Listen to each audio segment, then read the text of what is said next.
Assalamualaikum warahmatullahi wabarakatuh. Kami dari kelompok 1 yang terdiri dari Saya Latifah Alda. Saya Nisa Novianti.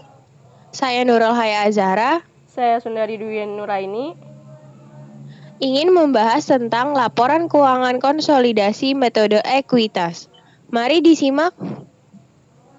Sebelum masuk ke inti dari laporan keuangan konsolidasi metode ekuitas, saya pengen tahu nih, apa sih yang dimaksud laporan keuangan konsolidasi metode ekuitas? Nah, pengertian laporan konsolidasi metode ekuitas ada dua. Yang pertama, kepemilikan saham 20% sampai 50% disarankan untuk menggunakan metode ekuitas. Yang kedua, kepemilikan saham lebih dari 50% dapat menggunakan metode ekuitas juga. Tapi, dalam hal ini, perusahaan induk diharuskan menyusun laporan keuangan konsolidasi. Oh iya, kalau konsep dasar metode ekuitas itu seperti apa? Nah, kalau konsep dasar metode ekuitas pada dasarnya memandang investasi induk perusahaan terhadap anak perusahaan sebagai suatu penyertaan modal, sehingga jika aktiva bersih anak perusahaan berubah karena kegiatan operasionalnya, maka secara otomatis akan menyebabkan perubahan pada nilai investasi induk perusahaan. Gitu. Tadi kan pengertiannya sudah dijelaskan, konsep dasarnya juga sudah dijelaskan. Kalau gitu, apa saja sih prosedurnya? Nah, penggunaan metode ekuitas membutuhkan prosedur akuntansi sebagai berikut. Yang pertama, laba bersih atau rugi bersih perusahaan anak. Yang kedua, dividen perusahaan anak. Yang ketiga, selisih antara harga pokok investasi dan nilai buku. Yang keempat, laba dan rugi antar perusahaan. Oh iya, terdapat juga modifikasi pada metode ekuitas loh. Metode ekuitas dapat dimodifikasi untuk memungkinkan pembukuan yang lebih memuaskan bagi modal perusahaan induk dengan jalan memisahkan modal yang berkaitan dengan perubahan kepentingan dalam perusahaan anak dari modal yang secara hukum direalisasi dan tersedia untuk dividen.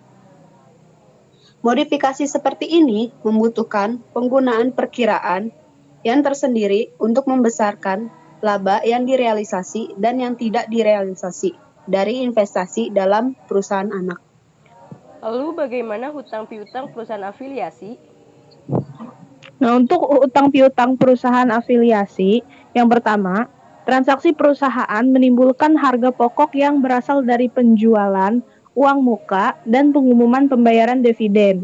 Yang kedua, saldo rekening timbal balik harus dieliminasi dalam neraca konsolidasi. Yang ketiga, tidak dibenarkan melaporkan hak maupun kewajiban. Untuk dividen yang dibagikan oleh perusahaan anak itu bagaimana?